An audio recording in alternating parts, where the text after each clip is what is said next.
ఓం సద్గురుభ్యో నమః. నారాయణ.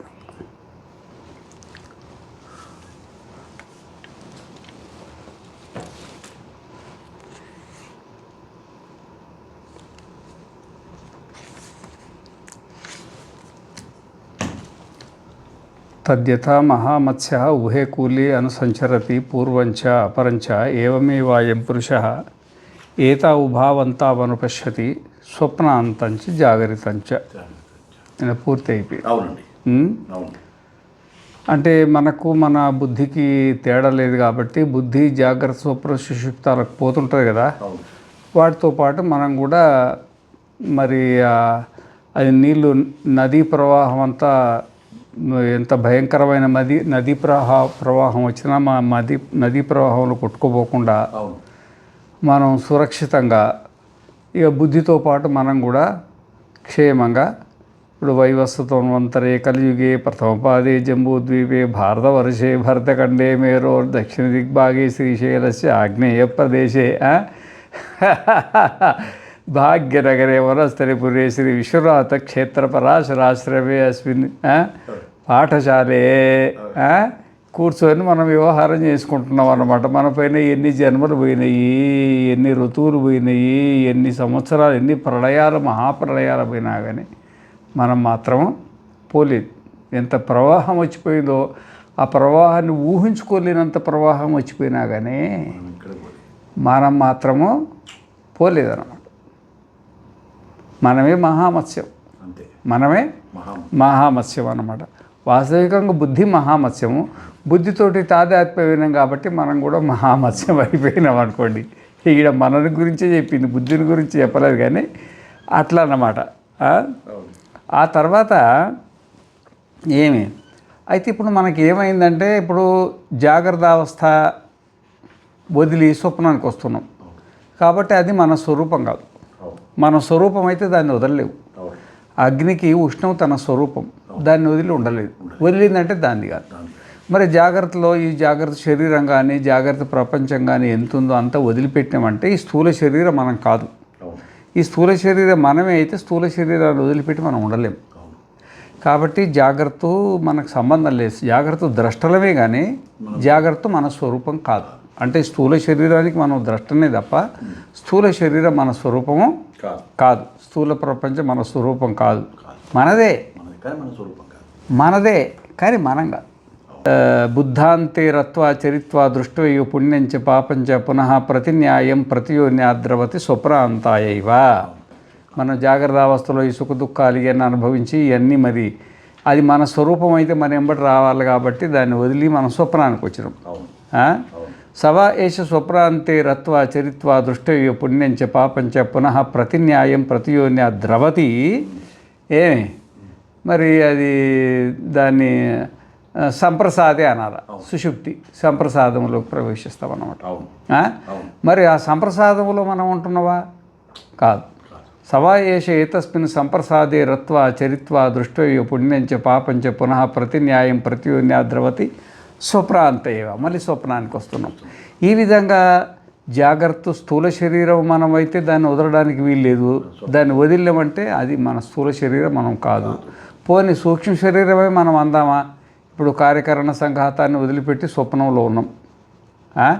మరి స్వప్నమే మన స్వరూపం అందామా అంటే దాన్ని వదిలిపెట్టి సుషుప్తికి వెళ్తున్నాం. పోనీ సుషుప్తే మన స్వరూపం అందామా? కంటే అది కూడా దాన్ని కూడా వదిలిపెట్టి వచ్చేస్తున్నాం. అది మన ఎంబటి రావట్లే, ఇది మన ఎంబటి ఇది మన ఎంబటి రావట్లే, అది మన ఎంబటి రావట్లే, అది మన ఎంబటి రావలే. కాబట్టి ఇవి మూడు మన స్వరూపం కాదు. దాంట్లో సపరేట్గా ఉన్నాం, దీంట్లో సపరేట్గా ఉన్నాం, దీంట్లో సపరేట్గా ఉన్నాం అని ఇంతకుముందు ఒక్కొక్క అవస్థలో ఈ అవస్థ అంటే ఈ స్థూల శరీరం నువ్వు కాదు, స్థూల శరీరానికి నీకు సంబంధం అనన్వాగత, అది నీకు సంబంధం లేదు. స్వప్నం అనన్వాగత, అది నీకు సంబంధం లేదు. సుషుప్తి అనన్వాగత, అది నీకు సంబంధం లేదు అని ఒకటొకటి చెప్పిండు అన్నమాట. ఒకటొకటి దాంట్లో అసంగం, దీంట్లో అసంగం, దీంట్లో అసంగం ఉండేది ముగ్గురా ఒక్కరా? ఆ ఒక్కరెవరు?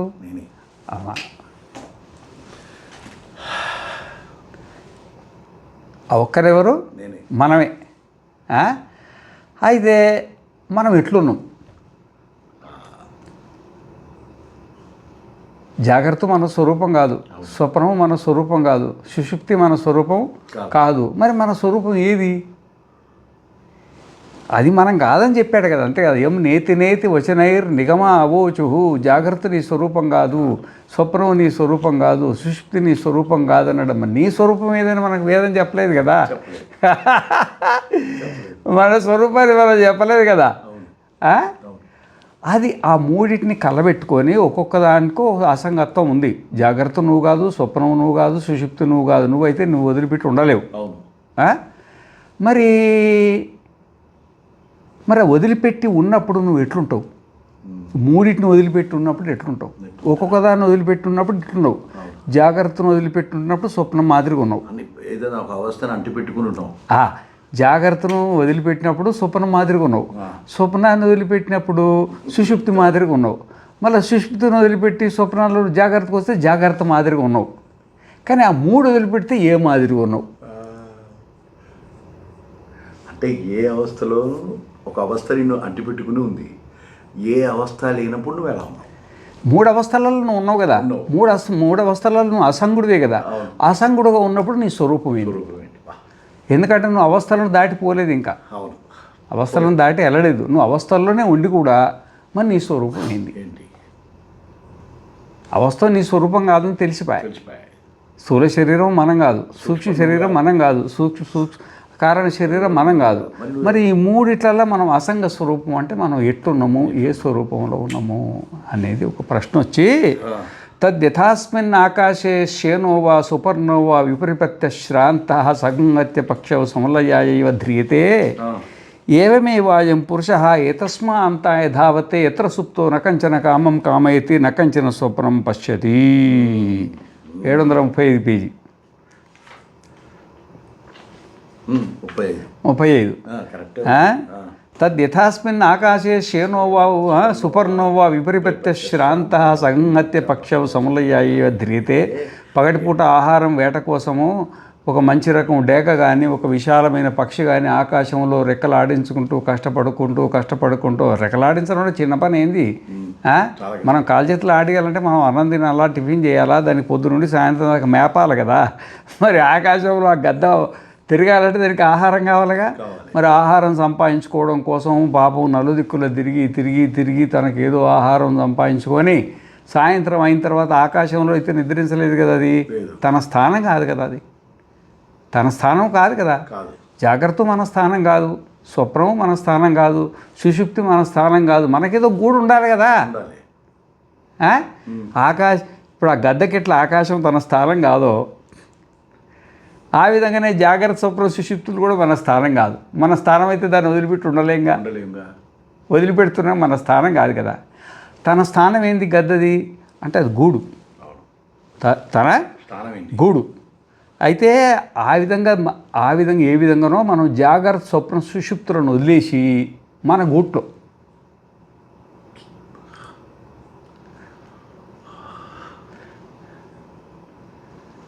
మన గూడు అంటే ఏంది? మన స్వరూపం.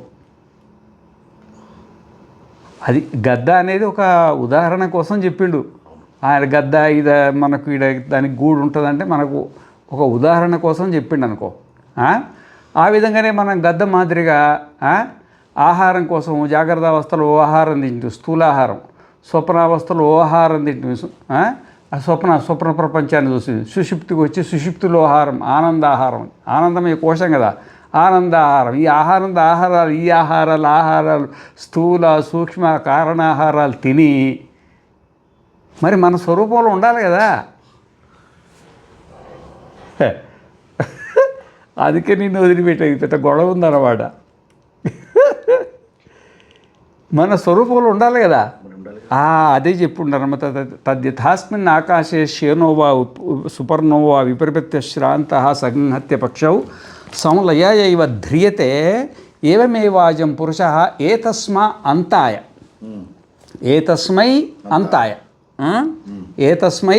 అంతాయ అంటే జాగ్రత్త స్వప్న సుషుప్తులను మూడింటిని వదిలిపెట్టేసి, మూడు దృశ్యమే కదా, అందుకనే ఏతస్మై అన్నాడు. అందుకనే ఏతస్మై అన్నాడు. ఏతస్మై అంతాయ అంటే జాగ్రత్త స్వప్న సుషుప్తులను మూడింటిని వదిలిపెట్టేసి, మూడు దృశ్యమే కదా, అందుకనే ఏతస్మై అన్నాడు. అందుకనే ఏతస్మై అన్నాడు. మూడు దృశ్యమే కదా. మూడింటి ముందేమో ఒక్కొక్క దాన్ని దృశ్యం చేసుకున్నాం. అవును. ఇది జాగ్రత్త, ఇది నేను కాదు, ఇది స్వప్నము, ఇది నేను కాదు, ఇది సుషుప్తి, ఇది నేను కాదు అని ఒక్కొక్క దాన్ని చేసుకున్నాం కదా. ఇప్పుడు మూడింటిని కట్టగట్టి ఒక్కటి చేసేసాడు. అంతే. అంత దృశ్యమే. ఏ తస్మై అంటే ఈ మూడింటిని వదిలిపెట్టి అంతాయ, అంత అంటే పరబ్రహ్మం. అంత అంటే పరబ్రహ్మం. ఆ పరబ్రహ్మ ఎవరు? నేనే. మన అంతా ధావతే, మన స్వరూపంలోకి ప్రవేశిస్తాం. మన స్వరూపంలోకి ప్రవేశిస్తాం అంటే మన స్వరూపం అవుతామని. అంతే. ఇప్పుడు అన్య స్వరూపంలో ఉన్నావు కదా. ఇప్పుడు స్థూల శరీరంలో ఉన్నా. నేను ఎవరంటే పరిశుద్ధానంద స్వామీజీ అంట, మీరెవరంటే రాజు అంటారు. అన్య స్వరూపంలో ఉన్నాం. స్వప్నంలో ఏ స్వరూపం ఉంటుందో స్వప్నంలో అడిగితే చెప్తా, ఇప్పుడు చెప్పలేను దాన్ని. సుషుప్తులు ఎట్లుంటున్నట్టు లేచిన తర్వాత చెప్తా. ఇట్లా బాగా నిద్ర పట్టిందా, పట్టలేదు, ఆనందంగా ఉన్నాడా, అదే ఇది అన్య స్వరూపంలో ఉన్నా కదా. అయితే అన్య స్వరూపాన్ని అనేది మన స్వరూపాన్ని. ఎందుకంటే మరి ఇది ఈ బుద్ధి నిద్రబాయ్, బుద్ధి నిద్రబాయ్. మరి మనం ఏడికి పోతుంది? అది నిద్ర పాయ. మనం ఏడికి పోయినా మరి అది నిద్రపోతే మన దగ్గరే మనం పోవాలి కదా. బుద్ధి మనం కాదు కదా. మరి మనం ఏడికి పోయినాము? జాగ్రత్త బుద్ధేనాయ, స్వప్నము బుద్ధేనాయ, సుషుప్తము బుద్ధేనాయ. ఈ జాగ్రత్త స్వప్న సుషుప్తులు బుద్ధి స్వరూపంలో ఉంటుంది. ఆ బుద్ధి నిద్రబాయ. మరి మనం ఏడికి పోయినాం? అంతాయ మనస్వరూపం, పరబ్రహ్మ అంతాయ. ధావతే అంటే ధావతే అంటే ఇప్పుడు మనం ఏం చేస్తామంటే, ఇప్పుడు ఎప్పుడైనా నాకు కొంచెం ప్రశాంతంగా ఉండాలంటే సంగీతం వింటా. సంగీతం ఏదో సంగీతం వింటుంటే మనస్సు ప్రశాంతంగా ఉంటుంది, ఆ ప్రపంచానికి ప్రశాంతంగా ఉంటుంది. ఆ సంగీతం ఎంతసేపు వింటావు? 1 గంట, అరగంట. ఆ తర్వాత వదిలేయాలనిపిస్తుంది కదా మనకు. వదిలేసి ఏం చేస్తావు? ఏదో ఇంకోటి పట్టుకుంటావు.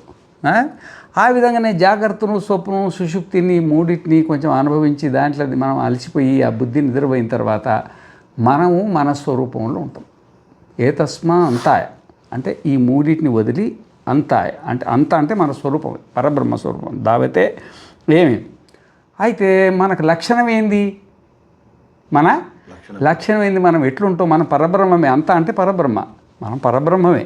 సృష్టి స్థితి లయ మొత్తం సృష్టికి అధిష్టాన స్వరూపం. మనం సృష్టికి అధిష్టానం. సర్పానికి ఎట్లయితే తాడు అధిష్టానమో ఈ జాగ్రత్త స్వప్న సుషుప్తులకు మనమే అధిష్టానం కదా.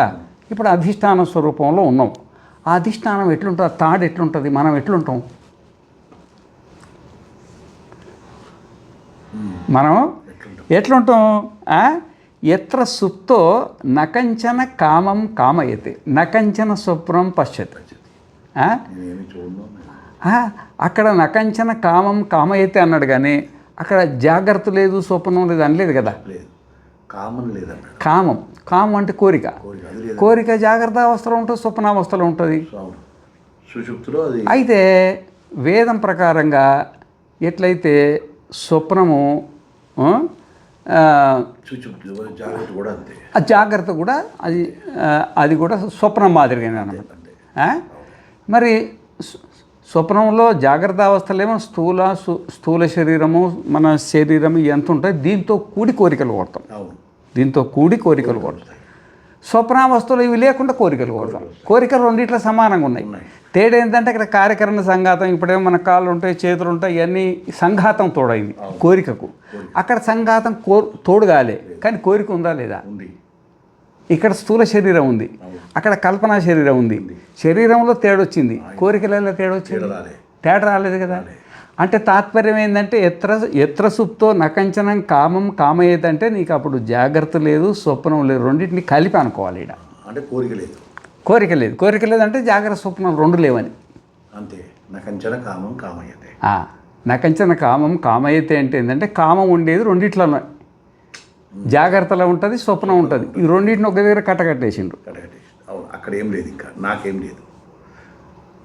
అంటే స్వప్నం ఇట్లా స్వప్నమో, జాగ్రత్త కూడా అట్లా స్వప్నమే. కోరిక లేవు అంటే ఎక్కడైతే జాగ్రత్త స్వప్నం రెండు లేవు అని తాత్పర్యం చేసుకోవాలి. కామం అంటే కోరిక జాగ్రత్తలో ఉంటుంది, స్వప్నంలో ఉంటుంది. నకంచన కామం కామయించే నకంచన స్వప్నం పశ్యతి. మరి అది ఎందుకు ఇచ్చాడు మళ్ళీ? మరి స్వప్నం అంటే జాగ్రత్త అవస్థలు కూడా మనం కళ్ళలు కంటంగా. స్వప్నావస్థనే ఎట్లా కళ్ళనే, మరి జాగ్రత్త అవస్థలు కళ్ళలు కనవా కంటమా? మరి అయిపోయా. అచ్చా, కామం లేదు, కోరిక లేదు, స్వప్నం కూడా లేదు, ఆలోచనలు కూడా లేవు. అర్థమైందా?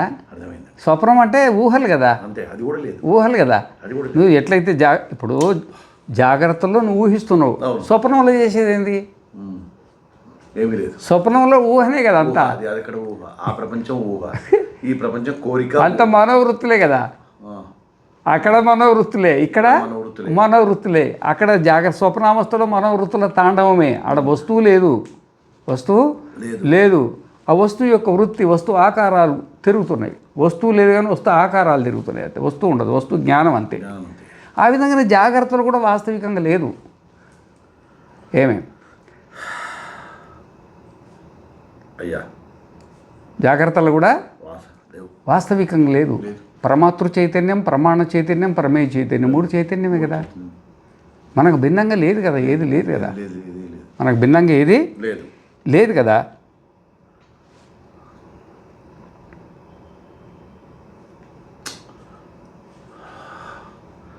నకంచన కామం కామయ్యతే నకంచన స్వప్నం సృష్యతి.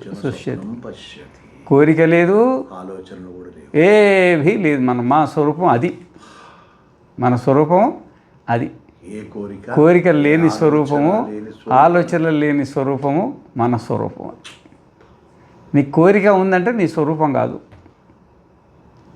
నీకు ఏదైనా కోరిక కలిగిందనుకో, అది మన స్వరూపం కాదనమాట. అంటే అచ్యుతుడిని కాస్త కోరికతో ఏదైనా స్వప్నం వచ్చిందనుకో, స్వప్నం అంటే నా కొడుకుని ఇట్లా తయారు చేయాలా, నా భార్యని ఇట్లా తయారు చేయాలా, నా ఇల్లుని ఇట్లా తయారు చేయాలా, నేను ఉద్యోగం చేసి ఇట్లా ఈ రికార్డు సంపాదించాలా, నేను రాజకీయంలో ఇవన్నీ స్వప్నాలే కదా సహకారం చేస్తాడు. ముందు స్వప్నం కానీ తర్వాత సహకారం చేస్తాడు. నువ్వు స్వప్నం కలగకుండా సహకారం ఎట్లా చేస్తారు? మీరు ముందు ఇక్కడికి రావాలని స్వప్నంలో మనసులో అనుకొని ఈరోజు వచ్చింది. ముందు స్వప్నం అయిన తర్వాతనే సహకారం అవుతుంది. ఆలోచన పేరు స్వప్నం. అంతే కదా. ఈడనేమో కార్యక్రమ సంఘాతం తోడవుతుంది, అక్కడ తోడు కాదు. ఇంతే తేడా. కానీ అక్కడ కోరికలు ఎట్టున్నాయి, ఇక్కడ కోరికలు అట్లే ఉన్నాయి. అక్కడ స్వప్నం ఎట్టుందో ఇక్కడ అట్లే స్వప్నం మనోవృత్తి. అంటే ఈ జాగ్రత్త స్వప్నం లేనటువంటి స్థితి అన్నమాట. కామం కామయితే నకంచన స్వప్నం పశ్యతి అని మనకు చెప్పిండు అనమాట. సరే, ఇప్పుడు పరిస్థితి ఏముందంటే ఇక్కడ, సరే ఇంతవరకు అయితే బాగానే ఉంది, ఇంతవరకు అయితే బాగానే ఉంది. ఏమి అయితే ఇప్పుడు బుద్ధి నిద్రపోయింది కదా, బుద్ధి నిద్రపోయింది కదా. అంటే మూల ప్రకృతిలో లయం అయిపోయింది. దాని మూల ప్రకృతి ఎవరంటే మనమే. ఇంకా అంతే కదా. ఇక ఆత్మన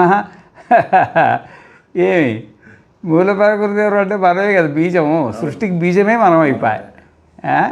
సృష్టికి బీజమే మనం అయిపోయాయి.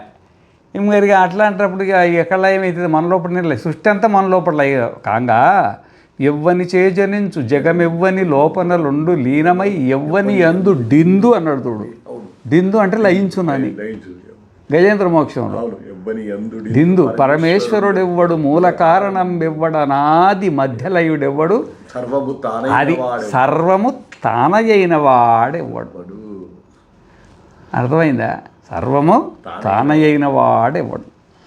అయితే ఇప్పుడు ఏమి ఇప్పుడు కామము లేదు, కామము లేదు, కోరిక లేదు, స్వప్నం లేదు. మరి మనకు అజ్ఞానం అవుతుంది కదా.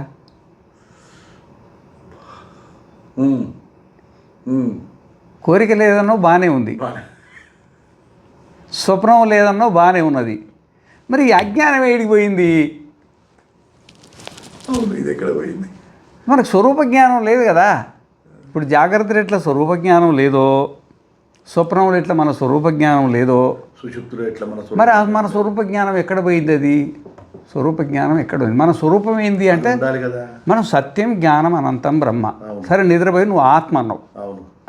నిద్రపోయిన తర్వాత బుద్ధి నిద్రపోతే నువ్వు ఆత్మస్వరూపంలో ఉంటావు. ఆత్మస్వరూపంలో ఎట్లాంటి కోరికలు ఉండవు, ఎట్లాంటి కల్పనలు ఉండవు అని చెప్పేసిన బాగుండదు.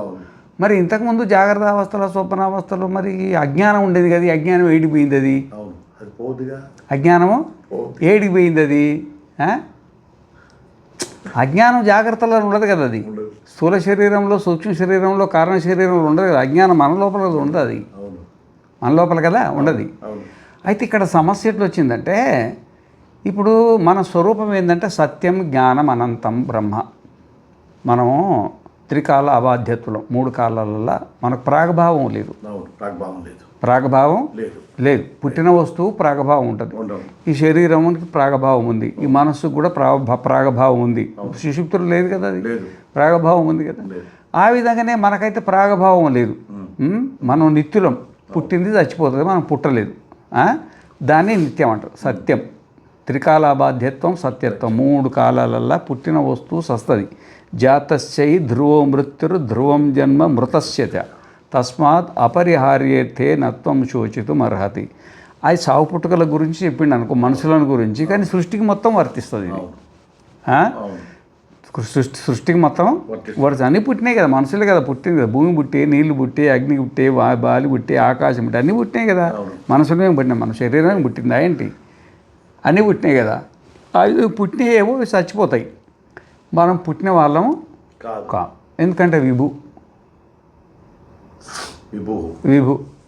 వ్యాపక పదార్థం పుట్టదన్నమాట. మనం విభు అన్నమాట. తర్వాత జ్ఞాన స్వరూపులు. జ్ఞానం మన స్వరూపం. జాగ్రత్త అవస్థలో మన జ్ఞానం ఎక్కడ అట్లే ఉంది, మన జ్ఞానం మనకు అట్లే ఉంది. స్వప్నంలో కూడా అట్లే ఉంది, సుషుప్తిలో కూడా అట్లే ఉంది.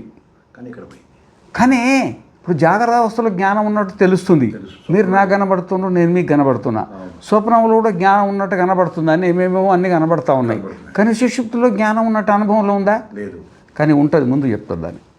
సుషుప్తిలో కూడా ఉంటుంది, కానీ అది మనకు జ్ఞానం ఉన్నట్టు మనకు అనిపించదు. ఇప్పుడు ఏ పాఠం జరుగుతుందో ముందు దాంట్లో తాదాత్మ్యం చెందితేనే ముందు అది కొత్తగా అనిపిస్తుంది. అర్థమైందా? అక్కడ కూడా ఉంటుంది అన్నమాట. మన జ్ఞాన స్వరూపానికి భంగం అనేది లేదు. మరి అజ్ఞానం అంటున్నావు కదా, మరి అజ్ఞానం మన స్వరూపమేనా? అది చెప్పండి. అజ్ఞానం మనం స్వరూపమా లేకపోతే ఆగంతుకమా? అజ్ఞానం మన స్వరూపం అయితే ఇప్పుడు సూర్యుడి నుండి వేడిని ఎట్లా వేరు చేయలేమో, అజ్ఞానం మనల్ని వేరు చేయడానికి వీలు పడదు. ఇక మనకు మోక్షం అనేది అసంభవం. మరి అజ్ఞానం అనేది ఎక్కడి నుండి వచ్చింది? అది మన స్వరూపమేనా? ఇది పెద్ద సమస్య. ఇప్పుడు అజ్ఞానేన వృతం జ్ఞానం తేన ముఖ్యంతి జంతవః అన్నాడు కదా. మరి అజ్ఞానం అనేది మనకు సంబంధించింది, మనకు సంబంధించింది కదా, మనకు కదా. నీకు ఎందుకు ఆత్మ సాక్షాత్కారం కలగలేదంటే నాకు అజ్ఞానం కలగలేదు అంటావు. మరి అంటావు. మరి జ్ఞానం నీ స్వరూపం, మరి అజ్ఞానం నీ స్వరూపమా?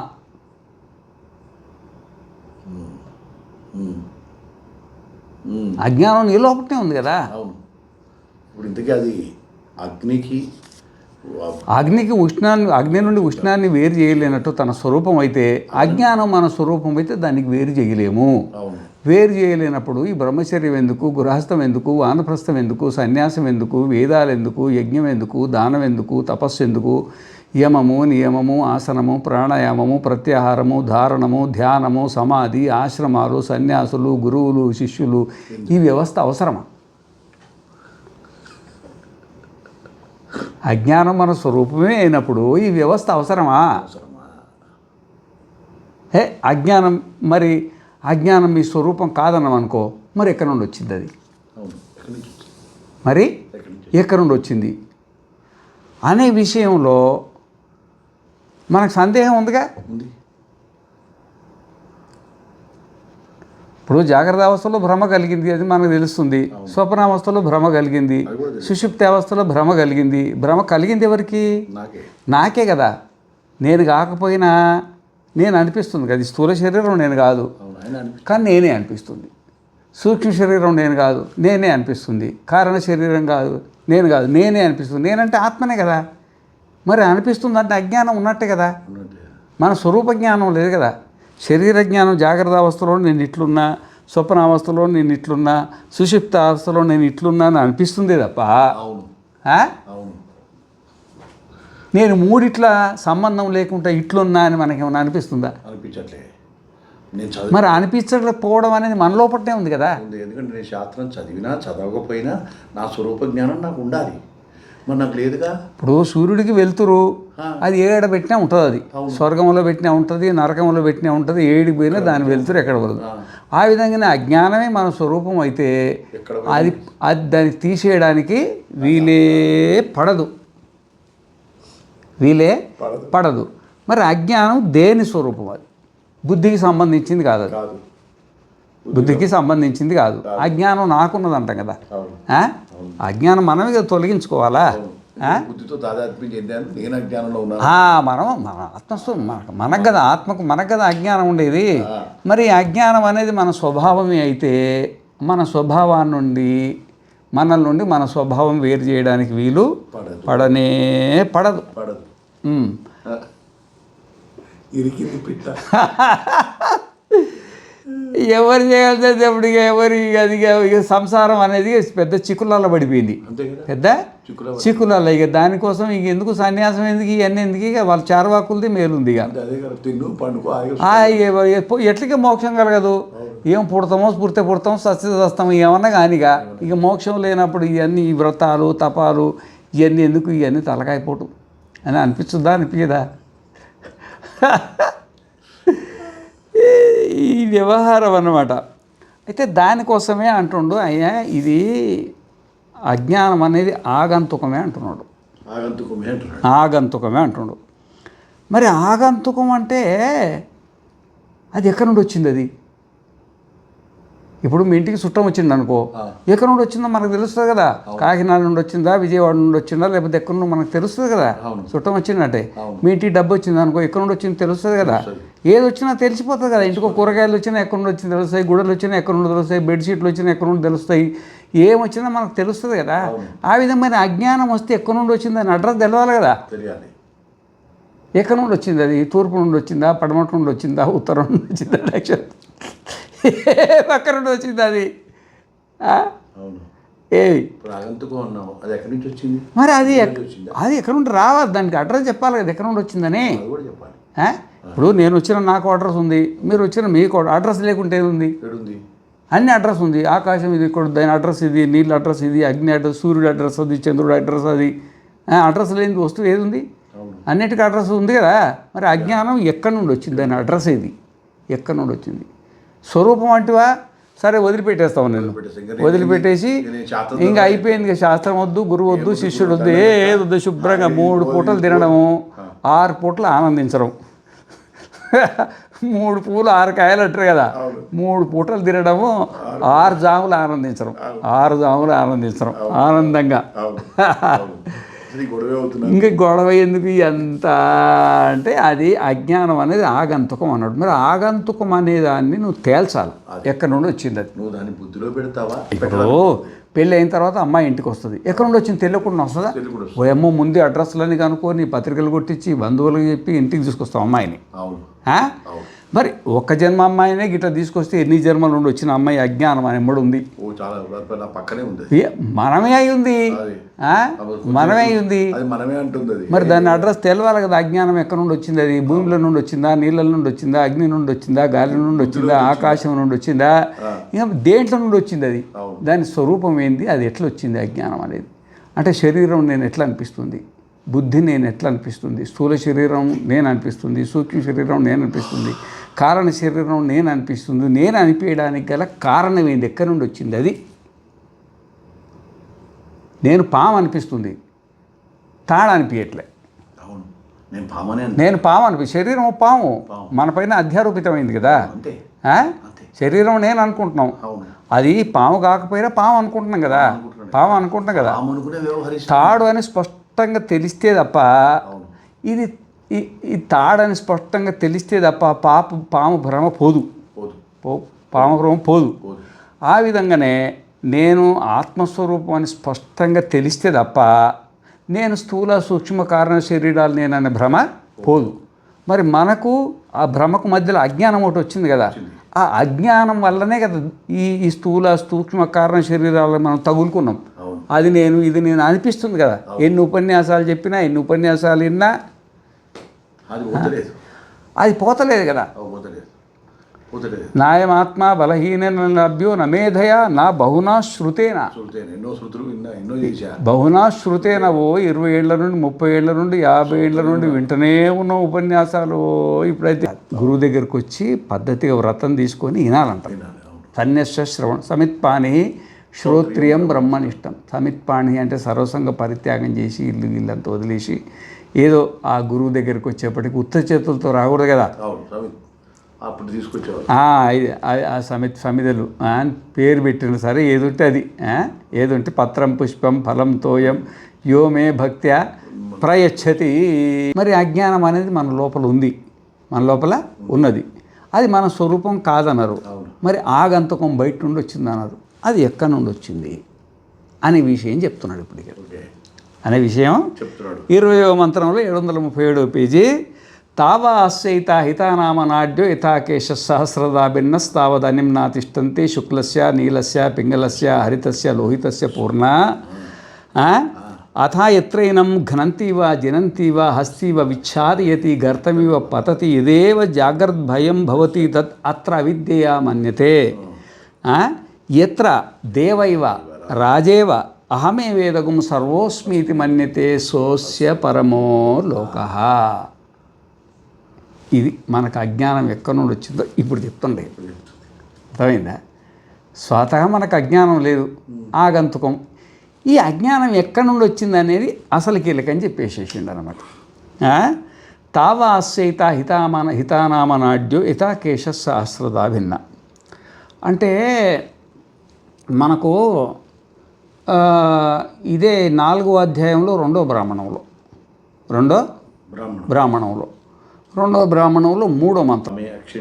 అథైతద్వామే అక్షిని పురుషరూపమేషాస్య పత్ని పురుషరూపమేషాస్య అథ ఏతయోరేష సగుస్తావో ఏషోంతృదయో ఏష హృదయ ఆకాశ అథ ఏనయోరేతదన్నం ఏషోంతహృదయ లోహితపిండ అథ ఏతయోరేతత్ ప్రావరణం ఏషోంతహృదయ జాలకమివ అథ ఏనయోరేత శృతి సంచరణి యైషా హృదయ దూర్ధ్వా నాడ్యుచ్చరతి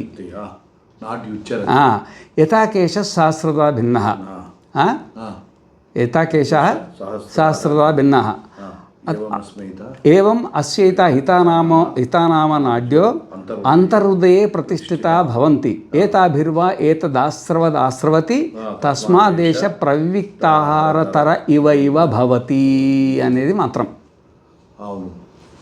అదేనా మంత్రం? అక్కడ ఎక్కడ మొదలైంది మంత్రం ఏదది? అథైతత్ వామే అక్షిని పురుషరూపమేషాస్య పత్ని తయోరేష సంస్థావో ఏషోంతహృదయ ఆకాశ. అంటే మనకు బుద్ధికి సంబంధం ఎక్కడుందంటే ఎక్కడ ఏర్పడిందంటే హృదయాకాశం. మనం అనుకున్నాం కదా, హృదయాకాశం అంటే మీరు చెప్పారు. కంటిలో జాగ్రత్త అవస్థను చూస్తాడు, హృదయంలోంచి మనకు సంస్థాం అంటే కలిసేది ఎక్కడంటే హృదయంలో కలుస్తాం. అథ ఏతయోరన్నం ఏషోంతహృదయే లోహిత పిండ మనకు అన్నమేంది? ఇప్పుడు నువ్వు పెట్టే స్థూల శరీరానికి అన్నం. నాకు అన్నం ఏంటి లేదుగా. స్థూల శరీరానికి అన్నం పెట్టినావు, కానీ మనకు అన్నం ఏంది అంటే లోహిత పిండ అన్నాడు. మనం మాంసాహారులు, మనమంతా లోహిత పిండ అని స్పష్టంగా చెప్పిండుగా. లోహిత పిండం మన మాంసాన్ని మనం తింటాం, రక్తం కూడా మాంసంలోకి లెక్క. లోహితం అంటే రక్తం, లోహిత పిండ అంటే రక్తం ముద్ద, అంటే రక్తం ముద్ద కడుతుంది కదా, లోహిత పిండ అని చెప్పిండు అనమాట. మన రక్తాన్ని తాగి మనము జీవిస్తున్నాం అన్నమాట.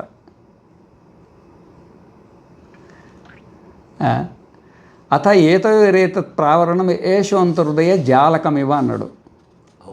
మరి మన ఇద్దరు భార్యాభర్తలు బెడ్రూమ్లో పోయినప్పుడు ఏదైనా కప్పుకోవాలి కదా, మరి ఏంది కప్పుకునేదంటే అది జాలకమివ అన్నాడు. అంటే జాలకం అంటే ఏంటంటే హృదయ పద్మం ఉంటుంది కదా, హృదయ పద్మం. ఆ హృదయ పద్మానికి మన శరీరానికి ఇప్పుడు తలకి ఎన్ని ఎంటుకలు మొలిచినాయా? అవును. కొన్ని లక్షలు ఉంటాయి కదా. ఆ విధంగానే ఆ హృదయం నుండి 72,000 నాడులు బయలుదేరుతాయి. అది కంటికే కనపడదు. అది ఏది? ఆ హృదయం ఇప్పటికా కనిపెట్టిన వాళ్ళు లేడు, సైంటిస్ట్ లేడు. ఆ కనపడనంత పరమాణు అంత అది ఎంత ఉంటుందో అంత హృదయ పద్మం నుండి 72,000 నాడులు బయలుదేరుతాయి. ఎన్ని? 72. వాటిని హితానాడులు అంటారు. ఎందుకంటే శరీరానికి హితం చేస్తాయి కాబట్టి హితానాడులు అని పేరు పెట్టాడు. 72,000. దాంట్లో కొన్ని నాడులు మన బొడ్డు దగ్గరికి వెళ్తాయి. అన్నిట్లో వ్యాపించి బొడ్డు దగ్గరికి వెళ్తాయి. మనం తిన్న ఆహారం 3 భాగాలు అవుతుంది. ఎన్నవుతుంది? 3 భాగాలు. స్థూల భాగమేమో కిందికి వెళ్ళిపోతుంది. మధ్య భాగమేమో రసం అవుతుంది. మధ్య భాగం రసం అవుతుంది. ఆ రసం అయ్యి మనకు జఠరాగ్ని ఉంటుంది కదా, మన బొడ్డు ఉంటుందా, ఆ బొడ్డు దగ్గర తిత్తి ఉంటుంది. ఈ రసం అంతా తిత్తిలోకి చేరుతుంది. చేరిన తర్వాత అక్కడ వైశ్వానరాగ్ని అని ఉంటుంది అగ్ని, దాన్ని జఠరాగ్ని అంటారు. ఆ జఠరాగ్ని స్వతహా అది వేడవుతుంది. ఆ వేడి వేసి దాన్ని మరగబెడతాయి. దాని మోతాదు ఉంటుంది. మన పొయ్యి మీద మరగబెట్టినట్టు కాదు, దానికి ఒక మోతాదు ఉంటుంది. ఎన్ని డిగ్రీలు ఏందని సిస్టమ్ ఉంటుంది అనమాట. అయితే దాంట్లో ఏమవుతుందంటే కొంచెం స్థూల భాగమేమో మధ్యలోకి వస్తుంది, కొంచెం సూక్ష్మ భాగమే బయటికి వెళ్తుంది. సూక్ష్మ భాగం సారం అన్నమాట. ఇప్పుడు ఎన్న ఉంటుంది అనుకోండి, ఎన్న కరగబెడితే నెయ్యి అవుతుంది కదా. ఆ విధంగా మనం ఏదైనా కూర ఏదైనా వండితే కూరను అడుగు నిండిపోయి పైన నూనె తేలుతుంది కదా, నూనె తేలుతుంది కదా. అట్లా మనం తిన్న ఆహారంలో అట్లా నూనె లాంటిది ఒక సూక్ష్మ పదార్థం ఉంటుంది. ఆ మరుగుడుకు పైకి వస్తుంది. అది మరుగుడుకు పైకి వస్తుంది. ఆ హితానాడులు ఉంటాయి కదా, ఆ హితానాడులు అవి స్వీకరిస్తాయి. అక్కడే రక్తం అవుతుంది. అది అక్కడే రక్తం అవుతుంది. ఆ రక్తం కాగానే ఆ రక్తాన్ని స్వీకరించి అవి లోహిత పిండాన్ని తెచ్చి పెడతాయి. ఇక్కడ హృదయంలో. అందుకనే పగలిపూట బాగా అలసిపోయి సుషిప్తులు ఇద్దరు కలిసి తింటారు. అది మరి పొద్దున్నే బలం ఎక్కడ నుండి వచ్చింది? ఇద్దరికి, అయ్యగారికి అమ్మగారికి.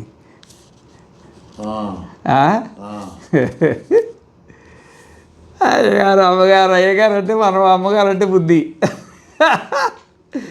ఆత్మాత్వం గిరిజామతి సహచర ప్రాణ శరీరం గృహం పూజాతే విషజోపభోగరకమై మనకు ఉన్నది కదా. అదే శివుడు ఏమంటే మనమే, పార్వతి ఎవరంటే బుద్ధి. ఇవన్నీ బయట కథలు అల్లింటి బయటివి. ఒరిజినల్ ఇదన్నమాట. అక్కడ ఈ లోహిత పిండాన్ని తీసుకుంటాం అన్నమాట. లోహిత పిండాన్ని తీసుకుంటాం. అది మనకు ఆహారం. అయితే ఈ 72,000 నాడుల హితనాడులు ఉన్నాయి కదా, ఆ 72,000 నాడులలో మనం సంచరిస్తాం.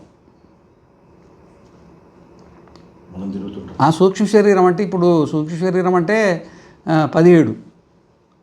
సూక్ష్మ శరీరం అంటే 17 పంచ జ్ఞానేంద్రియాలు, పంచ కర్మేంద్రియాలు, పంచ ప్రాణాలు, ఒకటి బుద్ధి, ఒకటి మనస్సు.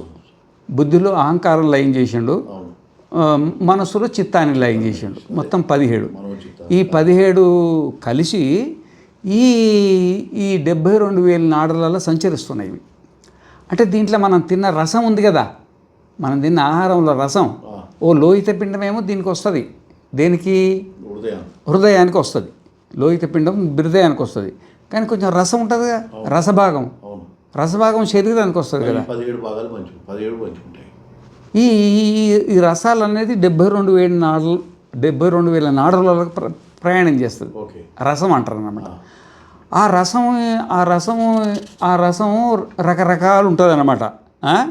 ఇదో తావా అస్యైత హితానామ నాడ్యో యథా కేశ సహస్రదా భిన్న తావత నిమ్నాతి ఇష్టంతి. 72,000 నాడులు కూడా ప్రతి నాడిని కూడా ఇప్పుడు ఎంట్రుకు ఉంది కదా, ఎంట్రుకు నిలుగు చేసినాం అనుకోండి 2 ముక్కలు అవుతాయి. అట్లే చేయంగా 1000వ భాగం అవుతుంది కదా, ఆ 1000వ భాగం అంతా ఉంటుంది. అది యథా కేశ ఉదాహరణ కోసం చెప్పిండు. దానికంటే ఇంకా సూక్ష్మంగా ఉండొచ్చు, చెప్పలేము. ఇంచుమించు వాళ్ళు ఒక ఉదాహరణ కోసం శాస్త్ర తావద నా తిష్టంతి. ఈ 72,000 నాడులు కూడా అట్లా. దానికి మూలమేందంటే ఇది జాలకం, హృదయమే. ఇప్పుడు శరీర నాడులన్నీ మెదడు నుండి బయలుదేరుతాయి. అవును, శరీర నాడులన్నీ మెదడు మెదడు నుండి బయలుదేరుతుంది. ఏమి ఈ హితానాడు లెక్క నుండి అంటే హృదయం నుండి బయలుదేరుతుంది. హృదయం నుండి బయలుదేరి మొత్తం ఈ 72,000 నాళ్ళలో మనం తిన్న రసం ఉంటుంది. రసం అవును, అవును, మనం తిన్న రసం. రసం ఉంటుంది. ఆ రసంలోనే మన సంచారం అవుతుంది. ఆ రసమే మనకు ఆహారం. అక్కడ రసమే మనకు ఆహారం. నువ్వు 15 రోజులు ఉపవాసం ఉండు, రసం ఎండిపోయింది అనుకో, ఈ ఏకాని ఎండిపోతాడు, ఏం పని చేయడు. ఏం పని చేయదు, ఏమి వీడికి బుర్ర కూడా పని చేయదు. ఏం చాందోగ్యోపనిషత్తు వస్తుంది కదా, ఉద్దాలకుడు అరుణి కథ వస్తుంది కదా, మీకంతా తెలిసిందే కదా అది. కాబట్టి ఆ రసంలో మనం ప్రయాణం చేస్తాం. ఆ రసంలో ఎట్లుంటుందంటే, ఆ రసం అనేది వాతము, పిత్తము, శ్లేష్మ 3 రకాలు ఉంటాయి మనం తిన్న ఆహారాన్ని బట్టి. మనం తిన్న కొంత వాత ఆహారం, పిత్త ఆహారం, శ్లేష్మ ఆహారం ఉంటుంది కదా, వాటి మోతాదులు కలయిక వల్ల రకరకాల రంగులు అవుతాయి. ఇప్పుడు మన కంప్యూటర్ బాడ్స్లో CMYK అంటారు, C Sayana, M agenda, Y yellow, C వచ్చి బ్లాక్. ఈ నాలుగు రంగులు కలిసి కొన్ని మిలియన్ రంగులు అవుతాయి. కొన్ని మిలియన్ ఫోటోషాప్లో మేము చేస్తుంటాం కదా, కొన్ని మిలియన్లు అవుతాయి. ఆ విధంగానే ఈ వాతము, పిత్తము, శ్లేష్మం 3 కలిసి మనం తిన్న ఆహారాన్ని బట్టి మిలియన్స్ ఆఫ్ కలర్స్ అయిపోతాయి శరీరంలో. ఆ రసాలు ఉంటాయి కదా, మన ఈ హితానాడుల, ఆ హితానాడులు అదే చెప్తున్నాడు అనమాట. అవి ఎట్లుంటాయంటే శుక్లస్య, నీలస్య, పింగళస్య, హరితస్య, లోహితస్య పూర్ణ. అంటే ఈ రసాలు, ఈ రంగుల రసాలతో పూర్ణమవుతాయి. ఈడెన్ని చెప్పిండు అన్నీ అని కాదు, ఇంకా మిలియన్స్ కొద్ది. ఆ నాడులు రంగులు ఆ వాతము, పిత్తము, శ్లేష్మములో తారతమ్యం వల్ల రంగులు అయిపోతాయి అన్నమాట. ఆ రసాయన ప్రభావంతో మనం దాంట్లో ఉన్నాం కదా. ఇప్పుడు కళ్ళు తాగినోడు ఎట్లుంటాడు, సారా తాగినోడు ఎట్లుంటాడు, అబ్నార్మల్ ఉంటాడు కదా. మరి ఇంతకుముందు అట్లుండు, ఇప్పుడు ఇట్లెందుకు వచ్చింది? ఆ రసం వల్ల. ఆ రసం హితానాడులకు పోయింది. అది ఆ రసం హితానాడులోకి పోయేసి అయ్యగారిని మొత్తం అంతా ఏమేమి చేసేస్తుంది అన్నమాట. మనం తిన్న ప్రతి ఆహారం కూడా అది స్వీకరించి హితానాడులకు వెళ్ళిన తర్వాత, హితానాడులకు మనకి వెళ్తాం కదా, ఆ హితానాడులకు వెళ్ళిన తర్వాత మనం తిన్న ఆహారము సత్వగుణ ఆహారము, రజోగుణ ఆహారము, తమో గుణ ఆహారం అని 3 ఉంటాయి. తర్వాత మనం జన్మలలో ఎన్నో కర్మలు చేసినాం, ఎన్నో కర్మలు చేసి ఆ కర్మ ఫలితాలను కూడా అనుభవించినాం. కానీ కర్మ సంస్కారం ఉంటుంది. కర్మ ఫలితం పోయింది, సంస్కారం ఉంది. కర్మ ఫలితం పోయింది, కర్మ సంస్కారం ఉంది. ఆ సంస్కారం ఎంత భయంకరంగా ఉంటుందంటే, అది ఒక ముస్లిం అతను, ఆయన వేదం చదువుకోవాలనుకున్నాడు. వేదం పైన అభినమైన శ్రద్ధ అతనికి అంటారు కదా. అందుకనే ఇక్కడ లోకల్గా గుర్తుపడతారని కాశీకి వెళ్ళిపోయాడు. కాశీకి వెళ్ళిపోతే నువ్వెవరంటే బ్రాహ్మణుడు అన్నాడు. మరి బ్రాహ్మణుడు అంటే గోత్రం చెప్పమన్నాడు. ఆయన ప్రవర విశ్వామిత్ర గోత్ర అపస్తంభ సూత్ర అంభు అభివాదయ్య అంతా చెప్పేసిండు. ఏమేమి గోత్రం ఏదో బ్రాహ్మణుడు పట్టేసిండు, అంతా అభివాదయ్య అని చెప్పేసేపటికి ఇవన్నీ కరెక్ట్ చెప్పిండు. బ్రాహ్మణుడు అందుకొని పెట్టుకున్నాడు. మొత్తం ఋగ్వేదం, యజుర్వేదం, 12 సంవత్సరాలు పూర్తిగా స్నాతకం వస్తుంది. ఇక రేపైతే స్నాతకం. ఇక రాత్రిపూట భార్యాభర్తలు అనుకున్నారు, ఈ పిల్లోడు బాగున్నాడు, సంస్కారవంతంగా ఉన్నాడు, మన ఇంట్లోనే ఒకటే అమ్మాయి ఉంది, పెళ్ళి చేసేస్తే పోద్ది కదా, మళ్ళీ ఎవడో ఎత్తుకోవాలా, చతుర్వేది అందులో ఏకవేది కాదు, ద్వివేది కాదు, త్రివేది కాదు, చతుర్వేది. ఎక్కడ దొరుకుతారు ఇట్లాంటి వాడు? అలా భర్త ఉండి చెప్పిండు అనమాట భార్యతో, చేస్తే బాగుంటుందని. ఆమెన్నది నేను రేపు చెప్తాను, రేపు చెప్తా. ఇట్లా రేపు చెప్పడం ఏంటి? 12 సంవత్సరాల నుండి మన దగ్గరే మనమే అన్నం పెడుతున్నాం, మనమే కూడు పెడుతున్నాం, మనమే విద్య నేర్చు. రేపు చెప్పడం ఏంది? రేపు వెళ్ళిపోతారు కదా. రేపు స్నాతకం అంటే అది సర్టిఫికెట్లు ఇస్తారు కదా, ఆ స్నాతకం ఇస్తే రేపు వెళ్ళిపోతారు వాడు. ఇక రేపేంది చెప్పేది వాడు పోయిన తర్వాత అంటే, నేను చెప్తానండి, వాడు పోకముందే చెప్తాను, తొందరపడకు, నేను చెప్తానండి అన్నాడు. అంటే ఇదేదో ఉన్నట్టు మా అన్న కిందకి వచ్చాడు. సరే ఆ రోజుకి పోయే రోజు శుభ్రంగా కూర్చోబెట్టిండు. అంత స్నాతకం అయిపోయింది. ఇక భోజనాలు పెట్టేసి భోజనం పోతున్నారు కాబట్టి అబ్బో రకరకాల ఏమి అన్నాలు 4 రకాలు, పాయసాలు 4 రకాలు, అన్ని రకరకాల వడలు పాయసాలు పిచ్చిగా తయారు చేసేది. అంత నెయ్యి శుభ్రంగా కాజు కిస్మిస్ అంతా వేసేసి వాడికి ఏం ఆనందం అనిపించిందంటే అబ్బా ఇట్లాంటిగా మళ్ళీ దొరుకుతుందా, నువ్వు ఎక్కడ పోతున్నావు ఎక్కడ ఉంటున్నావు మనకు తెలీదు, ఇట్లాంటి ఆహారం దొరుకుతుందనే ఆహారాన్ని మనసులో పెట్టుకొని స్మరించుకుంటూ ఈ అమ్మగారు ఏం చేసిందంటే అవి కట్టెలు పోయి కదా కొరకాస అంటారు తెలుసా, దాన్ని ఏమంటారు మీరు, కొరకాసేనా? అప్పుడు అన్నం తినప్పుడు ఒంటి మీద గుడ్లు ఉన్నాయి కదా, ఒంటి మీద గుడ్లు ఉంటే శూద్రుడనే కదా, ఇక ఒంటి మీద గుడ్లు లేవు, అవు ఏకాగ్రతగా తింటున్నాడు. ఈ అమ్మాయి కొరక చేసి ఈరులో పెట్టింది, అల్లా అన్నాడు. చూడగా దీన్ని సంస్కారం అంటారు. 12 సంవత్సరాలు ప్రయత్నం చేసిన దాన్ని బొడగొట్టుకోవాలని ఆయన వచ్చేసింది. ఆ విధంగానే మనం స్వప్నావస్థలో మనం ఎన్నెన్నో జన్మల కర్మలన్నీ చేసి అన్నీ వదిలిపెట్టినాం. వదిలిపెట్టి ఇప్పుడు బ్రాహ్మణులమైనాం, సన్యాసులమైనాం, బ్రహ్మచర్యం, గృహస్థం, వానప్రస్థం ఏదేదో చేస్తున్నాం. కానీ ఆ సంస్కారం మాత్రం ఉంటుందంట. ఆ సంస్కారము వదిలిపెట్టదంట. అంత అంత సీక్రెట్. ఇప్పుడు చూడు హార్డ్ డిస్క్లు ఉంటాయి కదా, హార్డ్ డిస్క్లు మనం డిలీట్ చేస్తాం. అన్నీ డిలీట్ చేసిన తర్వాత కూడా మళ్ళీ దాన్ని రికవరీ చేస్తారు వాళ్ళు. మరి ఎట చేస్తుంది రికవరీ? అందుకనే పెద్ద పెద్ద కంపెనీలు హార్డ్ డిస్క్లను తగలబెడతారు కానీ అమరు. ఎందుకంటే దాంట్లో ఉంటుంది. మరి ఆ హార్డ్ డిస్క్ని అట్లుంటే మన హార్డ్ డిస్క్లు ఎట్లుంటుంది? అది జన్మాంతరాలు ఉంటాయి. అంత డేటా మొత్తం ఉంటుంది అన్నమాట. అర్థమైందా?